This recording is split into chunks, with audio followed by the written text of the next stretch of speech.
tried this new technique. So I come out in the first session or whatever. I don't say anything.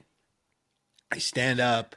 I kind of do one small pass around the stage, and now everybody's literally looking at me because I haven't said anything yet. And then I go into this big dramatic line. I'll use like everything we do turns to data, or every enterprise has a data story to tell, or some big headline line like that. And it's just the first time I did it, people were just like, just really, just the whole, I went, this is gold. Welcome to the MindSpeaking podcast, where we talk about the human side of data. In other words, data, communication, and personal development. My name is Gilbert Eikelenboom. I'm driven by curiosity, and my aim is to spread insights that you can apply in your life starting today. So, let's do it. Let's start MindSpeaking. Today I'm speaking with Scott Taylor, and this conversation is full of energy, and it's all thanks to Scott, because every time he presents, every time he comes on stage, he brings in so much energy. Scott has 25 years of experience in data management, but that doesn't mean we talk about data management a lot. We mostly talk about how to tell stories why data management or data in general is important. We also talk about presentation skills. Is it a skill you can learn? And if yes, what type of tips can get you ahead? Well, can you improve your intonation, your energy on stage, your confidence? How can you use pauses and have good timing with your humor? All these things Scott learned back when he was still doing theater, when he was younger. So he's sharing his secrets right now with us, listeners, and with me as the podcast host. Scott is the author of the book, Telling Your Data Story. So if you're watching on YouTube, this is the book, and he will share a lot of tips about data storytelling in this episode too. So I'm excited to dive in. He will talk about how to talk to executives, lots of tips about presentation skills, and also how to open and close your presentation and what to avoid. He talks about the art of selling and why it is relevant in the world of data, and why it's not just this repulsive thing that you need to avoid. So I'm excited to dive into this episode. Enjoy the show. Scott, welcome to the show. Gilbert, great to see you. Thanks for having me. Definitely. I'm looking forward to this conversation. So many things to dive into. But where I want to start is, if people look you up on LinkedIn, they see Scott Taylor, the data whisperer. Where does it come from? What do you mean with that? I just picked up that moniker a few years ago. It certainly gives people a smile. They seem to understand it almost right away. But it's the idea similar to a horse whisperer, the dog whisperer. Because I come from data management, I feel like we've got to help calm data down. We've got to train it. We've got to manage it in ways that it starts to do what we need it to do. So this idea of the data whisperer came up, and I put it on a badge at a conference once, and it got such great response that I just kept it. And I actually have a little hack. So because it's my title, what I do now is I put the data whisperer in the company field when I register for a conference. So it will print out the data whisperer instead of my company name, Meta Consulting. So despite my background in master data and reference data, I deliberately corrupt people's data to get the brand message I want out there, but it works. That's funny. So no one is cleaning it up apparently, and yeah. I can imagine it helps you to put the word out, and it's a great way to test those things. Actually, by going to a conference and putting something on a badge, see how people will respond. Yeah. It wasn't the first one. I had another one which we could talk. I first started off as the data bigot, and it was like, okay, I hate bad data, and so should you. But I could never really get people's head past just this inflammatory word bigot. So there was no way to spin the word bigot into something positive, despite my intention. Right. So that didn't last very long, but at least we tried it. The data whisperer's here to stay. It's stuck. Right. And what I think is funny that you also mentioned that you're not really whispering, but that you like to be make noise, right? And go on stage and make some noise, be loud more than whispering, right? So what are your thoughts on that? That's the big spoiler alert. I don't do a lot of whispering. We've all got to be out there telling, yelling, and selling the power and value of proper data management or any kind of data story. So there's Right. a little conflict in there when I talk about the data whisperer. People note that right away. He doesn't do a lot of whispering. We save the whispering for the data, but people have to get excited. We got to get them passionate. We got to get them fired up. We got to get them really juiced about the work that certainly you and I do to help people get engagement, get executive support, convince the business side of the value of what we're doing. These things have to happen, and we got to do a lot of yelling and telling about it. So Yeah, and I've seen you speak on stage and online, and every time I'm amazed by how you get people enthusiastic and get people rolled into your ideas. And I've seen a lot of presentation techniques that you have used, and I would love to in some minutes to dive into what type of techniques you use, what type of preparation you do to in order to bring that energy to the stage and to make people enthusiastic. But before we go there, I would love to understand a bit better. How did you end up in data? it's it's kind of a weird story because I still, well, I guess if you go way back, my parents told me instead of building with my Lego blocks, I sorted them. So I always feel like that was an early indication that I was more in the data management side because for me it was all this disparate shapes and sizes, and I would spend a lot of time sort of sorting them and getting them all organized and keeping that going. Then I went into when I left college, I had a job selling maps door to door, paper maps, so that'll kind of date Mm-hmm. me. And I feel like that was my first foray into location information, which is very important now, geolocation information, address verification. But data proper, I worked for a company that is now part of Nielsen. And I came to that company because the person who ran it knew that I was a great storyteller. We kind of go back to this storytelling idea. And I helped that company really tell a much better story, positioning, an approach around the data they had. It was a 30-year-old company that had been around, obviously was fairly successful, but we changed the whole positioning of what the value of the data that we were licensing could do. And we would even talk in presentations after we got successful with it that it was really just about a different story. It Right. was a different positioning. I was in marketing and sales and strategy at this organization and rebranded it, repositioned it, but did it in a way that really grabbed the attention and imagination of our otherwise kind of sleepy back office sort of clerical space that we had been dealing with, and then brought it out as a really vital piece of information that a lot of these enterprises needed to have. And then I, because it was master data, it was a master data reference data service where we were licensing out like foundational core data, really simple data, really straightforward. It was there to help people structure their own information. And I began to see from the client side how excited they would get about the value of this core stuff. So I got bit by the master data, core data bug back then and have never looked back. Anytime I've gone anywhere else in the data space, I'm not quite as comfortable and it's really not even that interesting for me. I love to talk about, most people talk about where data ends up. I like to focus on where data starts. And that's been my Right. space. Yeah. And data management has an image of and not a very positive image, right?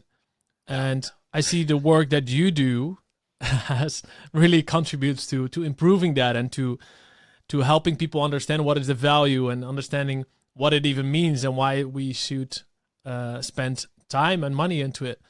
So how has this positioning work, this the way you tell stories about data management helped you over the years? I mean, it's been the core of what I've done. It's been the through line throughout my entire career, no matter where I was working. I worked at Nielsen, I worked at Dun and Bradstreet, I worked for the consultant for this company called Kantar, which is these are all iconic global data providers.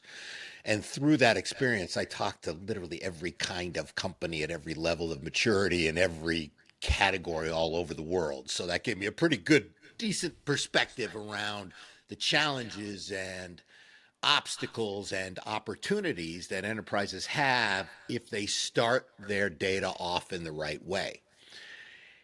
And I noticed this from the people I was dealing with who were real data professionals. I'm not a practitioner by any means. So, when we talk about me getting into the data space, I literally just tell stories about the value of data. I spend time with practitioners who can actually get the stuff done. They know how it's done. I'm pretty good at why it's important. You need both, but as there's a great book out there, Start with Why. I've been a fan of that from even before it was written in terms of, the importance of understanding why something is being done. And I've always focused on that. And there was this frustration. It's kind of a combination in these folks' head of an understanding and this passion around what data management could do for their organization, and this intense frustration because people wouldn't listen to them. It's not sexy. It's not exciting. It's certainly today, it's not even new. It's filled with clerical back office, data stewardship, data structure, data, metadata, reference data. All these things are kind of way deep in the guts of a lot of what a lot of people do. It's hard to see it. It's hard to explain it. In some cases, even after you explain it, people just go, so what's the big deal? Don't we do that already? Why is that important? Should we get into, the analytics and the business intelligence and the AI and the ML and all the fancy stuff that's going to actually make stuff happen? So I found a space for myself, which was helping these people tell a better data story, and drafted on this concept of data storytelling, which again, I sort of smirk at that idea that storytelling is such a, probably the hottest non-technical thing going on in the data space today.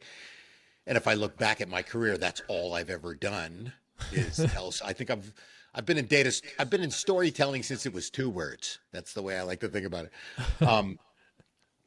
And people have to, develop that skill, that really soft skill of being able to convey the benefits of what you have to offer. So articulated kind of after all these decades of dealing with all these folks, put it all in my book, Telling Your Data Storytelling for Data Management. I proudly like to put on the cover that it's 99% buzzword free.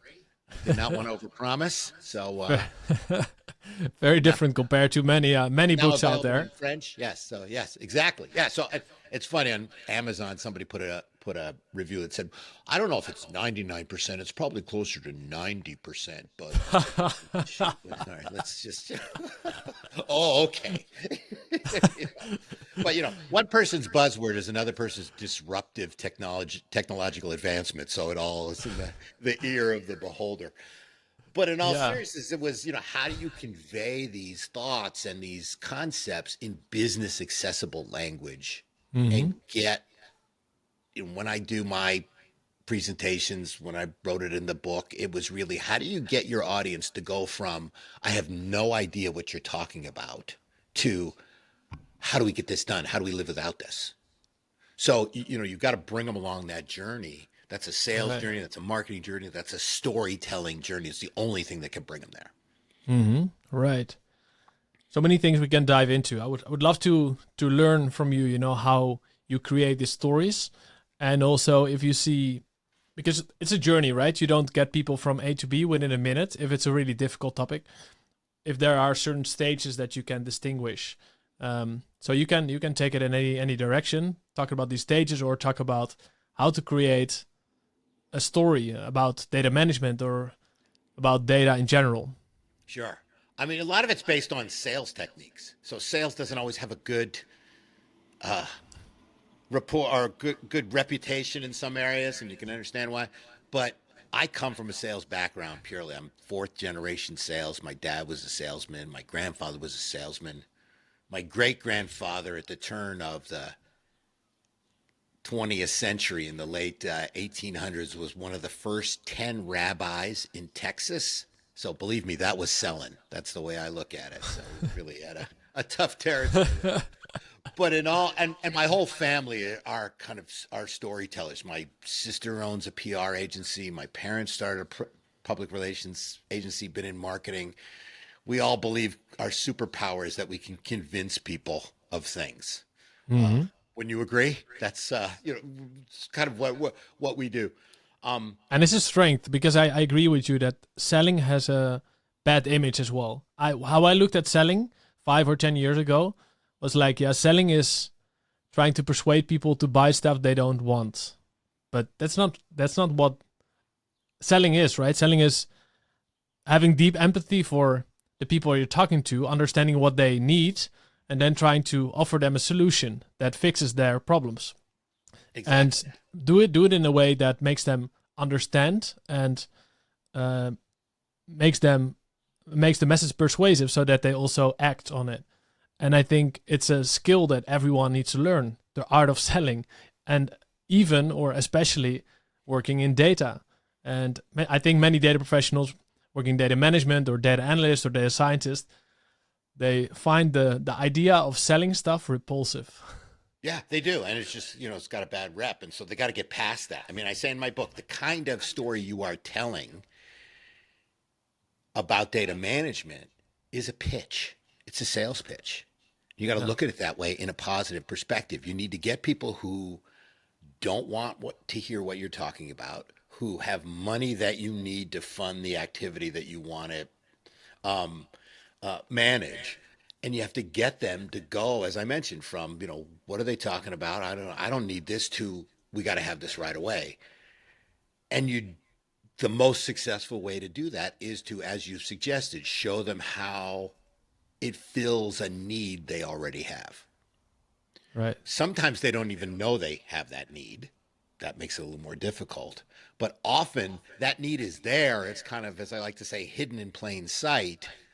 How do what you have to do is connect these pieces of value you have in data management to show how they fill the need of the company that's already there. I think as data professional, I see this a lot too. People spend a lot of time saying, okay, here's a new data idea, and here are the 15 things it can do, and trying to sell, like, here are these 15 things, or whatever the number is. There's a parallel approach that I think people should look at, which is reverse engineering what your company already wants to get done and showing them that without data, it's not going to happen. And that Right. adds a certain bite and a certain urgency to it, where if people start to realize this isn't something I'm adding additionally to what I need to do, this is something as an enabler that I must have if I want to get what I've already thought about completed. An Hmm. example, we're going to put in a new CRM system or ERP or some new major enterprise solution at a company. And the big enterprise solution folks come in and they demo all this great stuff. And it looks great. It works perfectly because everything demos well, because the data in the demo is perfect. Or even a non technological idea, take a look at what your CEO says in a strategy meeting, or what the vision of your company is, and decompose that and show that data's, if you don't have the right data, you're not going to get that done at scale. And every company, my feeling is the essence of every data story at an enterprise is every enterprise wants to deliver value to their relationships through their brands at scale. And the scale part, where technology comes in, can't scale without technology. Technology, again, at the risk of oversimplifying it, is hardware, software, data. If you have data, you need data management. It's kind of a shorter version of it. Hmm. The keeping that perspective, if you hear your CEO, I do this all the for me, it's almost, I mean, it's definitely a reflex. I hear CEOs talk on business channels. You watch a business interview on TV or something like that, and they're talking about how we're going to transform the nature of our customer experience, or our distribution process is going to be completely reconfigured to go to omni-channel. And you're listening to all this stuff. They're not talking about master data. They're not talking about reference data or metadata. And I'll just turn to my girlfriend and go, they can't do that without, they can't do that without data management. That's not happening. And you can, but use those kinds of quotes. And if you work for a company where your CEO is on TV talking about all this great stuff they're going to do with customers and brands, and you know that your customer master is a mess and you got no hierarchies and your categorization sucks and there's a bunch of duplicates, then your company doesn't have the data it needs to back up what your CEO said. And that is an angle, it's not the only one, but it's an extremely powerful angle if it can be delivered correctly, because then people realize, oh, whoa, this is going to fail if we don't do this. Exactly. I love the perspective of looking at what people want or what the CEO wants, and therefore other people might also want to, and then work backwards. Because it reminds me also of a point I once learned. I looked at a YouTube video by a debating expert, and what he said, you should not tell what you want or what your suggestion, but you shouldn't say, hey, we need data management, but you look at the point of agreement. And that might be, we need loyal customers. Don't you agree on that? And then go backwards. Okay, what do we need for loyal customers? We need to reach them at the right place at the right time with the right personalization or whatever. And what do we need for that? And then going backwards, if we don't have the right data or clean data, then that personalization is going to be a mess, and therefore we won't have loyal customers. So it's just a logical next step then, based on that argumentation line. Yeah. So I like that. It's very persuasive. It works. People need something. You're like, okay, let's show you how what I have that you've never heard of, that you don't even understand, is actually mandatory to complete what you're trying to do. It's and it's thrilling to watch people. I mean, it's nothing's more fun to watch than somebody changing their mind.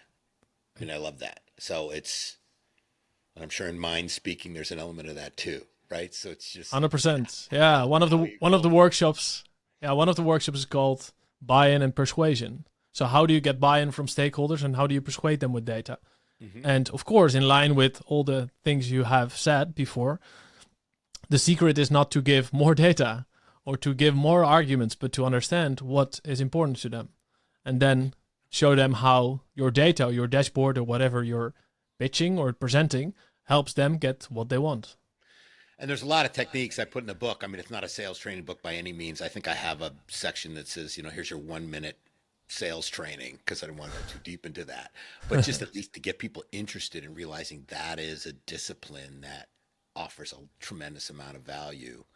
If you at least realize that there are techniques, that they're not tricks, they're not mind games, you're not fooling somebody, you're not screwing somebody, you're talking to them in a way, or in most cases, more importantly, listening to them to hear the clues and little nuggets and little comments. Sometimes they're even under their breath that you go, okay, there's an opening there, that they've just exposed some sort of need or desire. Or in the case of data management, they just said the word pain. I ran a sales force at Nielsen, worked with a lot of salespeople in product marketing while I was at Dun & Bradstreet. And that was a word I made sure people, listen for. I mean, they will say, it's funny, they don't, a lot of the folks we dealt with at enterprises didn't use a lot of those business euphemisms like, oh, we have a challenge or we have a hurdle. They're like, this is painful. This is like, tell me about this pain. They're in like physical pain because they can't get this stuff done, or, there's so much garbage in whatever the reason. But when I heard that early on, it's like, all right, just wait for that magic word. You are going to hear pain, and we are doctors. We're there to help soothe them and understand them, and we know all the symptoms. But you've got to also, you talked about empathy, and this doctor analogy has a lot of relevance. Like I said, I'm not a data practitioner, so I've never worked with data, but I'm like a doctor who's dealt with thousands of patients who have the same symptoms, and so I can certainly diagnose it, and I certainly have some prescriptions on how to relieve it. But everybody, when you have something that everybody else has, let's say it's some sort of ailment, you don't care about everybody else. You just feel about your own personal pain here. It feels very specific, very, to you, and so there's that empathy kind of bedside manner. Hmm.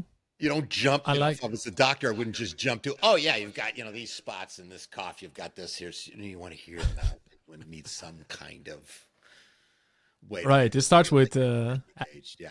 So, right. Yeah. It starts with questions yeah. and listening. I'm happy you brought that up, and I'm also happy that you're using an analogy, a metaphor here right now in this podcast, and it makes me want to ask, yeah, when are they effective? Are there moments they are not effective? Can we always use them, or how should we come up with one for They're, people that are listening in their presentations, in the data presentations? How can they start using more analogies or metaphors? I mean, I've studied, literature when I was in college and in high school. I draw on that all the time, learning metaphor, simile. I do a lot of parody and satire, but just these literary devices, analogies and similes, especially, in my view, the purpose of them is in the business purpose, is to shortcut the time to somebody understanding what you're talking about. So a good metaphor, and we can talk about some bad ones in the data space, shortens that time, helps people understand more quickly. Oh, it's like, data is like flour and analytics is bread. And so if you want good bread, you need good flour. Okay. So there's, very simple. Sometimes that works. What I encourage people to do is, if they want to use metaphors and similes and kind of imagery about why data is important to their organization, start with what your organization does. So if you're a healthcare organization, data is the lifeblood of our enterprise. A healthy business runs off healthy data. Or, I've talked to a CDO of a water utility. He talked all about water and plumbing and turning the tap. So the whole organization already knows what he's talking about as a construct, and the leap from what they do as a business to how data helps their business is very short, especially if you're using the business as the metaphor, your own business. I worked with a global shipping company. We did a presentation. Everybody in that organization knew about moving things from one destination to another, understanding where it was in the process, cataloging the provenance of that particular item. How's it? All these things could be totally laid on to, building a data pipeline or moving data from one organization, part of the organization to the other. So it's just sort of natural there. There's one exception I found.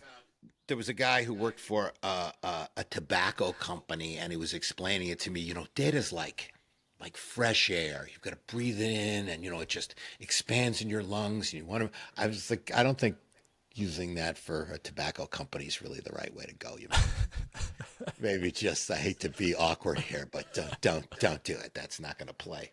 But what we suffer from, to the other part of your question, what we suffer from in the data space are a lot of analogies that people use just for the sake of it. My favorite one to pick on is data is the new oil,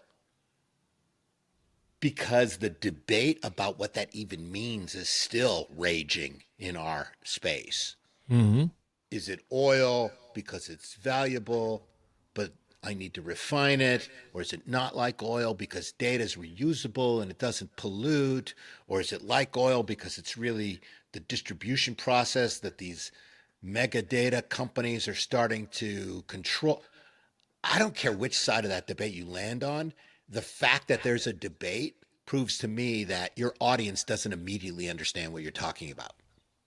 And so Right. a bad analogy is one you use that you then have to explain. And if you have to That, spend too much time explaining, I don't care how much time it is. It was like my data bigot example, right? I had to explain it. That was part. It's like, if I have to explain it, it's not a good thing to use.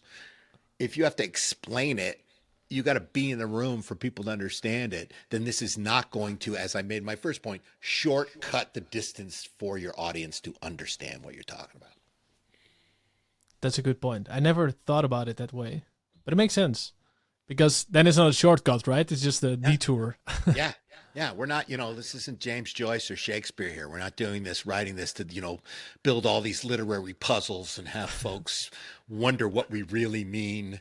This is business. You got to get to the point in business. That's one thing that all businesses focus on, is kind of urgency of execution, of focus, of delivering value. If you're a successful business, that's what you focus on. 100%.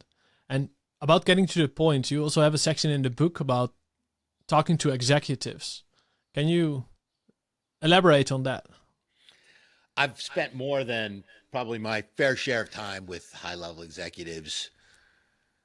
And very early in my career, I never had any hesitation. I mean, maybe the first couple times, but I always reached out to kind of the highest level folks I could get to at an organization I was trying to talk to. And then also in my own organization. So I work for these large global companies, as I mentioned, and I always had a relationship with the CEO of these companies. And sometimes I'm, 3 layers down, sometimes I'm 20 layers down, but I was able to, get into their office, talk to them, make a point.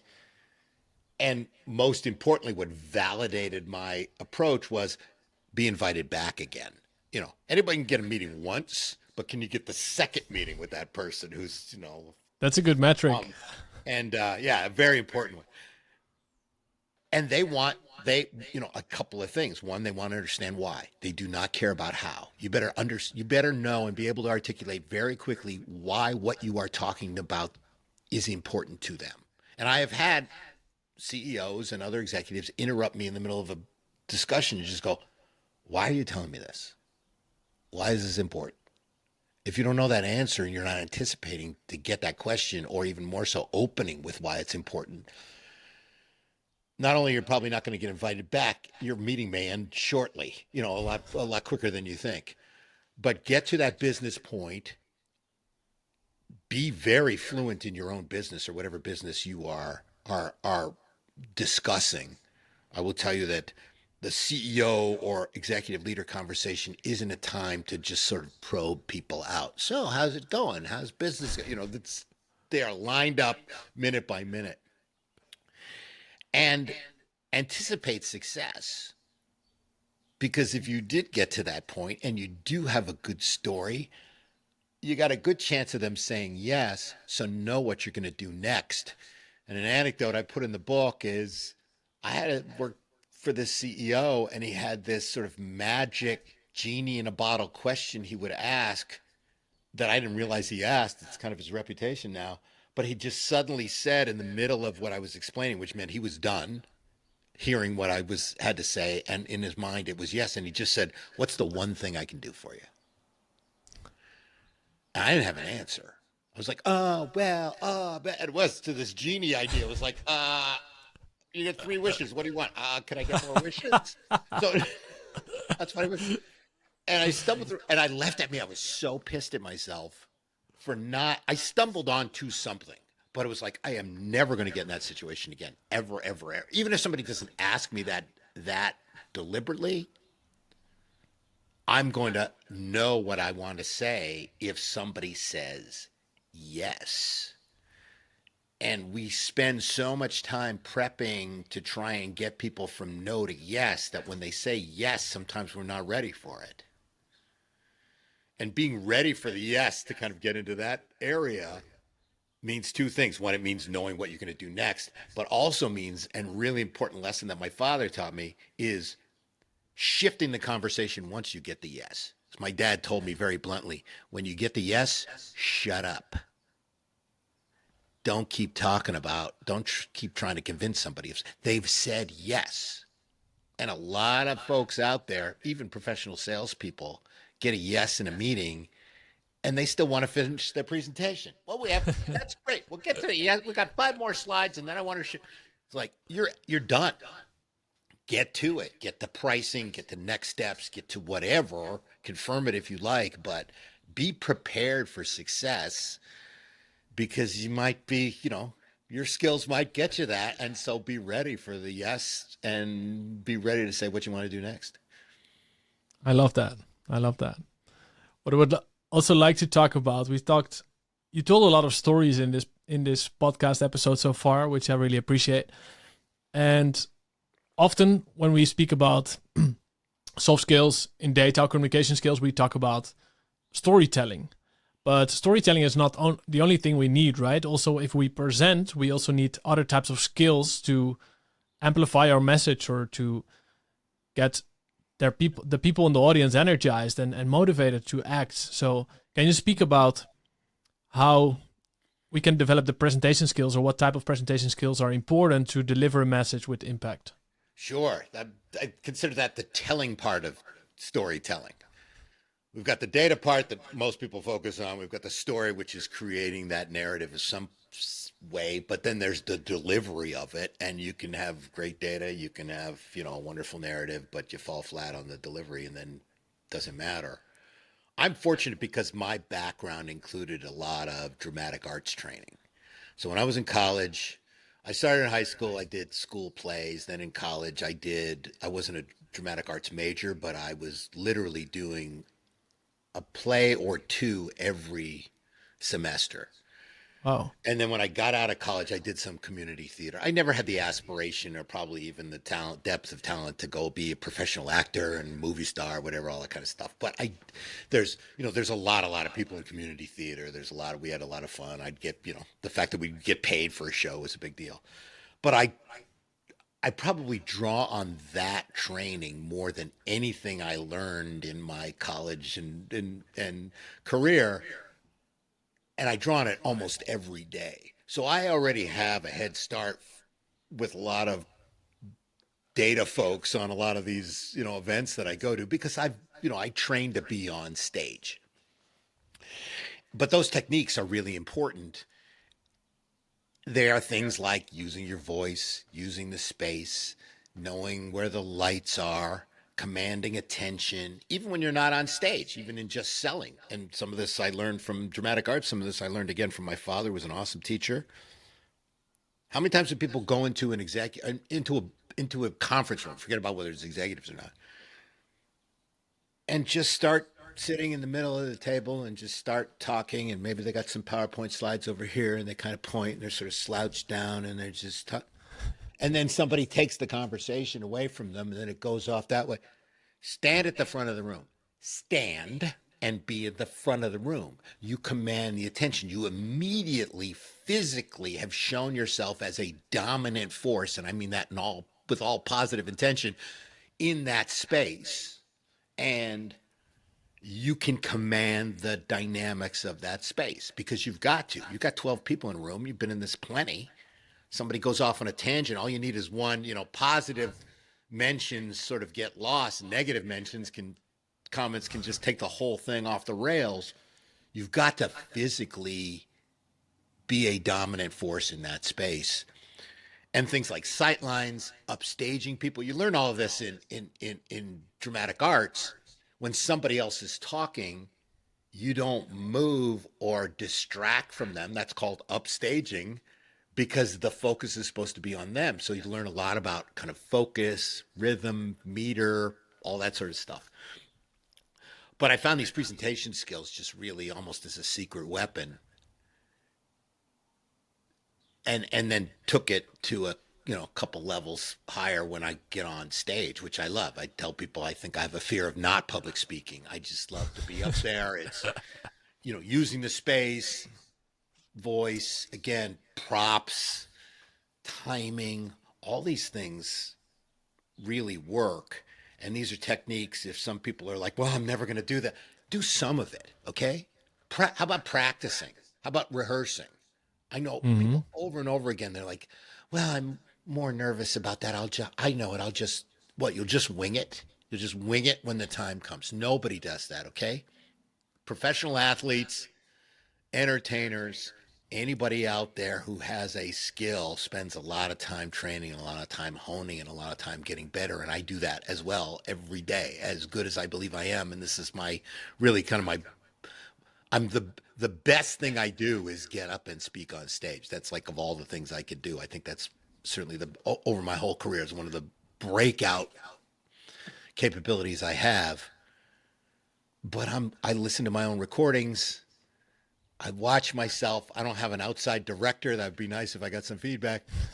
But get better at it, train at it. It's a muscle, it's a technique. It's not just luck. Maybe you might wing it and it might be okay, but it just, I heard this in this part of the conversation with this great advice. I was watching a show on Julie Andrews, and she talked about how an early vocal coach of hers said to her, "An amateurs do it till they get it right. Professionals do it till they can't get it wrong." And that's for Nice. me. I mean, I wrote that down. It's up on my whiteboard here. I heard that only a couple months ago, and it was just like, yeah, that's it. To you, that's where confidence comes from. So I use a lot of, you could call it comedy, humor in my presentations. So I've got lines that I know will elicit some form of, laughter, and I hone that down. I mean, you want to get that timing right. I'll listen to a presentation, go, "Oh, I blew that line because it wasn't delivered quite as smoothly as it should be." So all those kinds of techniques are really, really important if you want to try and get the point across. And even if you don't want to be, doing keynotes like I do, just conversationally, just know that there are techniques there and you can get better at it. 100%. And I'm happy you're pointing out, because you're on stage all the time, you're doing keynotes, and as an outsider, it may seem like, hey, I'm not like that, I don't have that talent. But behind the scenes, there's so much work, and it's a skill you can develop. Even though many people think, presentation skills or storytelling is you just either have that or you don't. But it's an illusion, right? We can develop it, and we need to speak, one thing at a time. And I think just by listening to this podcast, listening to the way you speak, with the intonation, with the pauses, with the little characters, I think there's so much to take away from for all listeners, and for myself as well, to understand how you can get the attention from the audience. And one thing I can add to that is, I once read about the tip to improve your speaking skills, and especially your intonation. And they told, and the tip said, you need to read a children's book, so a non-complicated book, and then read it out loud, and then focus on the emotion and emphasize certain words for emphasis, and bring in more tonality. And I did it for a few days, and it really improved a little, because we need to understand that there's so much variety, right? We have this piano, but we only play 5 chords, which doesn't make sense.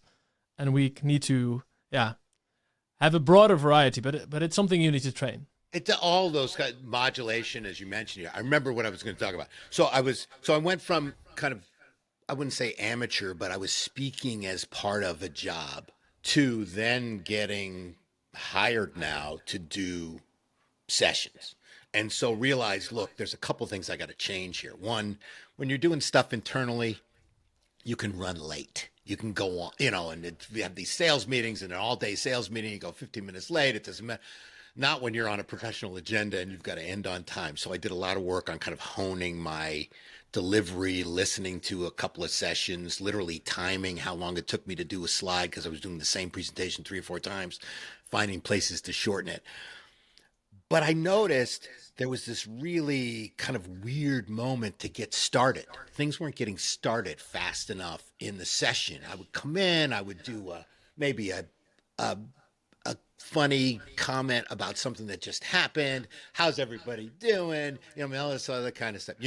By the way, you'll never hear me say something like, "Well, I'm the last thing standing between you and drinks." I hate that kind of stuff. People say that at conferences. I go, then get out of the way. I mean, if you don't think you should be there, I don't want to hear you. I agree. I've never understood that comment. I don't do kind of self-deprecation very well. But so I start, and now I do this all the time. It's like I look for it. So I started my presentation. I come out, so tried this new technique. So I come out in the first session or whatever. I don't say anything. I stand up. I kind of do one small pass around the stage, and now everybody's literally looking at me because I haven't said anything yet. And then I go into this big dramatic line. I'll use like everything we do turns to data, or every enterprise has a data story to tell, or some big headline line like that. And it's just the first time I did it, people were just like, just really, just the whole, I went, this is golden. And then, so it was kind of like, call it my cold open, if you will. And it just grabbed I was so pleased at how it worked. And now I do it, even do it virtually. Because I do a lot of, the different techniques, virtual versus in real life. And it just starts it off really crisply and really strong. And then I go into hi, welcome and thanks for being here. I have a little introductory thing, an agenda, but I don't start with all that kind of soft stuff and then kind of work up to it. I just galvanize them right away. And now the things I'm working on are like, okay, emotionally, kind of energy wise, I'm working on a presentation, sort of a new presentation now, a new keynote kind of thing. And I found myself outlining, okay, where I want it to go. Okay, so start really with this cold open, load a bunch of funny stuff here. Then there needs to be a transition into kind of some passionate stuff, get people, sort of excited again, and then close with probably something humorous and then something, kind of thoughtful at the end. But that, it takes a long time, I think, to sort of get to a point where you're starting to map out your emotional arcs in a session versus, all right, what slide you're going to use. But for me, I love this stuff. So I just keep learning, keep doing stuff, keep trying it, keep figuring it out. But for me, I've got the content that I've got nailed. Mm-hmm. There's more that comes in, but I work as much on the delivery of it as I can, as I do kind of what the content's all about. I like that because many people speak about, perfecting their content or their the content of the presentation and not thinking about, okay, how to deliver the message, how to use a good storyline, how am I going to end, right? That's also something that we often tend to forget because we think about the introduction and the middle part, the meat of the presentation, but then we forget about the last line and we end with, that's it. Are there any questions? Yeah. And I hate questions. I bring this up, so this may be a little controversial. I'm doing some events this year, and they're like, "Oh, do you want to take questions?" I go, "Actually, no, I don't want to take questions." Like, what? Because we're spending this time to try and create some sort of emotional feeling in folks and create almost an environment. And then all of a sudden, after all that work and all that fine tuning, at the very end of it, we're going to open it up to a whole bunch of energy and interaction that's completely not controlled. I'm not saying you don't interact with the audience. I'm looking for more opportunities to try and do that kind of engagement. I can ad lib really well. I can walk around and talk to people. But you're right. At the end, it's just totally anticlimactic of, all right, let's take some questions. And, somebody asks a question that's way off topic, or somebody asks a question. Invariably with me, because I don't have any actual practical data experience, I will get technical questions. And I've listened, again, I listen over and over again. Most of the questions I get, the answers I'm giving are probably some anecdote I wanted to add anyway, or you kind of take that question and you move it to, all right, I'm going to tell this story. The technique comes in making it sound like it's, something you're just coming up with. That's something I would love to learn. Library of anecdotes and answers and that sort of thing. But I just go. And so I watched a professional speaking training course, and somebody had actually, first of all, this guy validated my cold open idea. I was listening to him and he goes, "You want to open really strong?" I was like, wow, yeah, I thought of that organically. I'm glad that that's the right thing to do. And then he suggested at the end, save something for the end. Save something at the end there, so you don't end with the questions. And so even when I do virtual, I have a lot of videos. I'm seeing some of these videos, and I play some of my videos in sessions, which is really nice. So energy wise, I found, okay, we got to do this question thing. I'll tell people it's an hour-long webinar.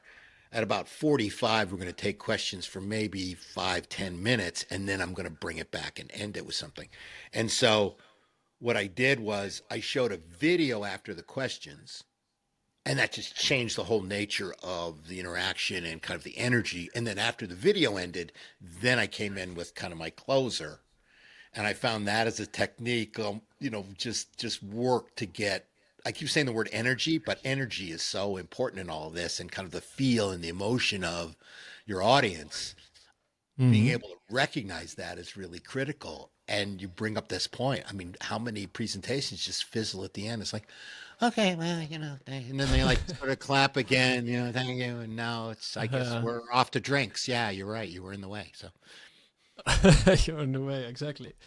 And it's such a shame because sometimes the presentation was actually good, right? The content yeah. was good, the message was good, maybe in the middle, but then the energy went all out, all down, and it's such a shame because many people don't realize it. And I'm taking notes also for myself, how to integrate videos, and I love integrating videos. One practical question: so, what type of software do you use for using these videos? I just embed it in PowerPoint. Uh It's the huh. I simplest see. thing. So I'm still a Yeah. PowerPoint slave. That still works for me. Uh huh. And I'll just embed it in there. So you click, I'll have the thumbnail as a slide Right. and then go, okay, now take a look at this. But I found even as accomplished as I am in kind of the public speaking part, even just having some different medium can really add a lot. That's probably not something Hmm. you do in sort of business discussion over the conference room table, but we're talking at this point a lot about sort of big presentational types of approaches. Hmm. And it's really also gives you a break. So if you have a long, if you're doing training things, like I'm doing it's like 3 or 4 hours at the end of the year with Dame in New York. They're giving me half a day, and I'm already plotting it out, going, okay, I'm gonna have to do some videos in here to just change the energy, kind of change the mood a little bit, shift it around, get people focused on this other stuff, take a breather. It's and it's all kind of dramatic Hmm. techniques Yeah. behind the scenes. You definitely bring a lot of your experience to the table from your history in theater, and I love that you're sharing all those tips because this is a really topic I'm fascinated with, and if people think about just storytelling as storytelling, it's only a small part of the piece from of the Yeah. puzzle, right? Yeah, definitely. Um, One last thing I want to talk about before we go into some last questions is you talk about this data business gap or data technology business gap, and you mention in the book that we need to start thinking about ourselves as the business because we are the business. Please talk to us about that. I'm glad you picked up on that. That was just I was so frustrated in hearing this, what I felt was almost an artificial demarcation between the business and the technical side. And I just didn't feel like it served us well if we're thinking as data people, as technology people, that we're outside of our own business. We have a role to play. You are the business, was the point I was making. And don't use it as an excuse. Oh, well, the business knows. I don't know because I'm in the technical. Right. I think the recommendation I had in the book was learn your business. You can't, it's impossible for you to learn too much about the business that you're in. And when you learn that, the data opportunities are going to come, whether you're on the analytics side, like you are, data management side on I am, doesn't matter. It's still, we're still data, we're still data and analytics and insight for an organization. And you learn how your business brings the value it brings to the relationships it does have through the brands you do, your business creates. How are you distributed? That's a great way to look at it. How do you physically get that brand to those relationships? When I was at Nielsen, that's how we actually categorized the prospects we had, which was it was based on how, because it was Nielsen, we worked with consumer packaged goods companies, and so all the brands we dealt with pretty much had a brand that got to a store. But how those products get to those stores can be really different, even if they're only a couple feet away from each other in the supermarket. And I think I'm fortunate that I was brought up in the data business from the consumer packaged goods and retailing side, because I don't think there's a more complicated business out there. If you ever go in the back, if you've ever been in the back room of a supermarket, go to back. I mean, is there a more complicated place than a supermarket with thousands of products, hundreds of vendors, the constant turn? Maybe an airport's more complicated, but there aren't 30,000 airports in the United States, right? So those are exceptions. But knowing all that stuff, no matter what your business is, the more you learn about it, the more you're going to find the data opportunities. They're going to come Hmm. to you because they're everywhere. So again, back Right. to my point around sort of reverse engineering your corporate objectives. Also look at your business as it sits today, learn as much about it as possible, and you're going to find the friction points, you're going to find the confusion, you're going to find the places where people don't aren't able to capture the opportunities they want, and invariably data is going to help them. So learn that business, become more part of that business. A lot of folks have talked about, I mentioned it too, this, the reverse of data literacy is maybe business literacy. Learn your Hmm. business. A lot of data folks are business illiterate to a great extent. And you want to talk to your senior leaders, you better know what your business is all about because they'll respect that, they'll understand that. And that's the context you've got to come in with. Well, I'm very happy you bring up this point in the book, because the more we think about ourselves as data people in as the business, then I think it makes it easier for us to take responsibility and not just say, "Hey, that's not our Yeah. job." Actually, it is our job to understand what it all contributes to. It also makes it more easy to tell about why it matters that we're doing, right? And I So, lived on that bridge that you put out. I loved that image when I first saw it there. I was like, yes, I totally get that. Your your bridge between kind of IT and data and the business, and you have that graphic. That's where I ended up sitting a lot because I would talk to IT and data folks and help them tell that story they were trying to tell, that frustration that I mentioned. And mhm. they would say, okay, we got the head of sales coming in. Can you explain this to them? I said, sure. Yeah. And so then, but, and when you're in a sales role or a marketing role at a supplier, when your prospect brings you in to help explain it to the decision makers, that's a really good place to be. They obviously trust you. They know that you understand what their issues are. They can be confident that you can convey that message in a palatable and convincing way.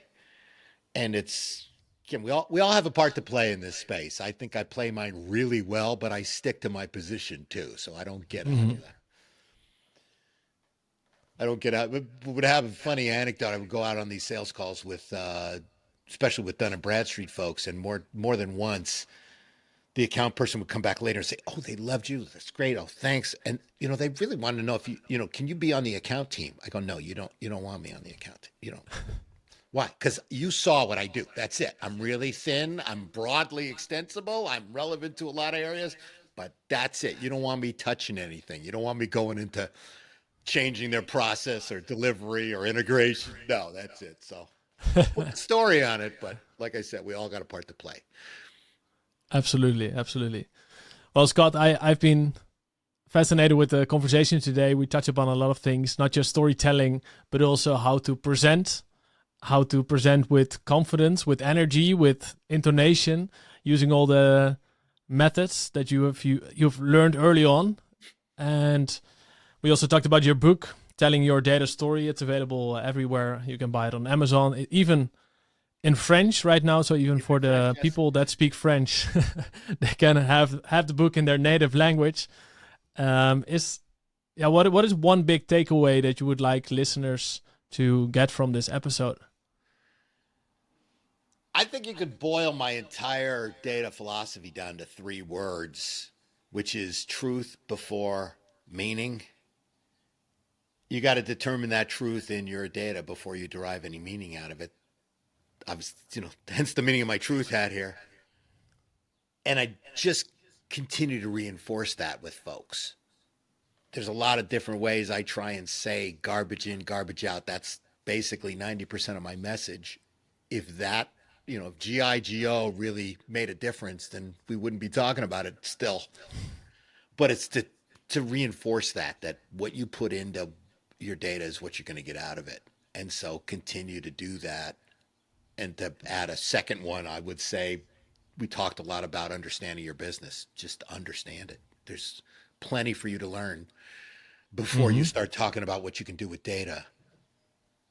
Figure out what your salespeople do, your marketing people, figure out what your brand is, read your annual report, read your strategy statements, read everything you can, expose yourself to everything you can about what your business does without you, and you will find the opportunities to be part of it and help it grow. Great. Thank you very much for sharing that last takeaway. I think was great. Great words to end this episode. Last question I have is where people can follow you and connect with you. I already mentioned the book, Telling Your Data Story. I guess people can find it on Amazon and all the other places. Where else can people connect or follow you? LinkedIn's the best place. That's where I hang out. That's about 99% of my social media activity goes on in LinkedIn. Scott Taylor, the Data Whisperer. After all these years, I now show up above the fold when you search for me on Google. So that's nice. There's plenty of Scott Taylors out of there around. But Scott Taylor Data will get you to me. My website, metametaconsulting.com. Meta, we're about what it's about. That's why we're called that. We're not changing our name to Facebook either, by the way. So people have asked us. But you can find it there, and then I'll be at, I've got a YouTube channel where you can certainly see all my videos as well. But I shouldn't be too hard to find, and yeah, I encourage any kind of interaction, engagement from folks. Great. I'm gonna put all the links to you and to your website in the show notes. Great. So again, Scott, thank you so much for bringing this energy, bringing all these stories and the tips to this episode. I truly enjoyed. So thank you very much. Thank you, Gilbert. It was great talking to you today. Absolutely. See you next time. Do you want people to listen to your data and increase your business impact? Then take my free email course or do the quick self-test of your data communication skills. Go to mindspeaking.com and start learning today.